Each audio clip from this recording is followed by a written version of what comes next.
There's a moment every parent recognizes, the one where they hand their child a screen just to get 5 minutes of silence. And the child goes completely still, eyes glazed, world gone. And for a second, it feels like relief. But somewhere in the back of your mind, a quiet voice asks, what exactly just happened to my kid? That question matters more than most people realize, because what happened in that moment wasn't just distraction, it was a handoff. You handed your child over to something that was specifically engineered to never let go. Think about the last time a child threw a tantrum because someone took their iPad away. The screaming, the desperation, the way their whole body collapsed, like something vital had been ripped out of them. Most people look at that and think the child is being dramatic. But what if they weren't? What if that reaction looks exactly like what it is? Withdrawal. Here's what the tech companies understood long before parents did. The human brain runs on dopamine. It's the chemical that says, do that again.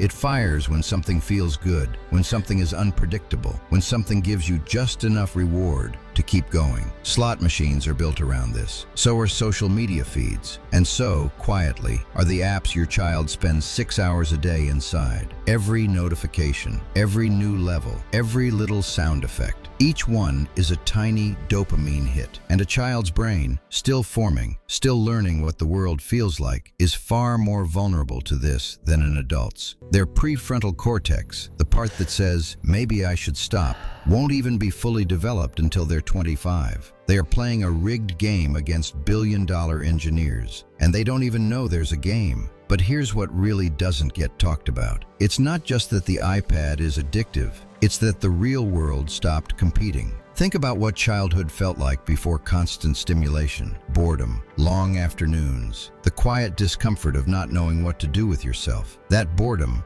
as uncomfortable as it was where creativity lived. It was where kids learned to tolerate frustration, to sit inside a feeling without escaping it. It was where the self got built. Now, the second a child feels boredom, which is just another word for a gap in stimulation, there is a device in their hand that fills it instantly. Boredom never gets a chance to teach them anything, because boredom never gets to stay long enough to say a word. And this is where it gets darker. Studies have shown that heavy screen use in early childhood is correlated with shorter attention spans, higher rates of anxiety, and a reduced ability to read other people's emotions. Not because screens are evil, but because the brain learns from whatever it practices, and a brain that spends its most formative years chasing infinite stimulation learns to expect it. The real world, slow, unpredictable, sometimes boring, sometimes painful, starts to feel unbearable by comparison. Real friendships feel boring. Real conversations feel slow.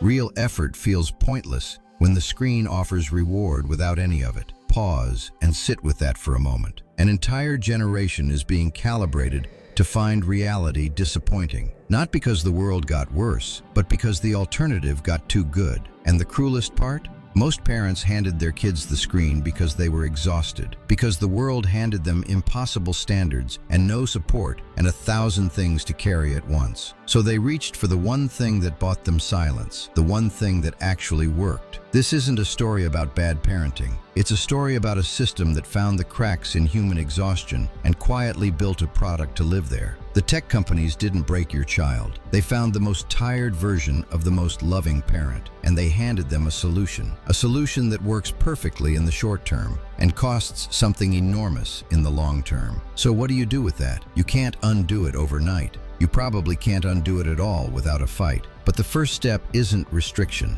It isn't taking the device away and hoping the tantrum ends. The first step is understanding what the screen was replacing in the first place. Was it boredom? Was it connection? Was it a parent who didn't have the capacity to be present? Because whatever it was replacing, that's where the real work is. The iPad didn't create the emptiness. It just found it first. And somewhere underneath the addiction, there is still a child who wants to be bored with you, who wants to sit in the quiet discomfort of a real afternoon and figure out what to do with it, who hasn't forgotten how to be present. They just haven't been given a reason to practice. Give them that reason, even if it's imperfect, even if they resist, because the most powerful thing you can offer a child in a world designed to steal their attention is something no algorithm can replicate: your presence. Unoptimized, unrewarded, just there. That's the one thing the iPad can never be.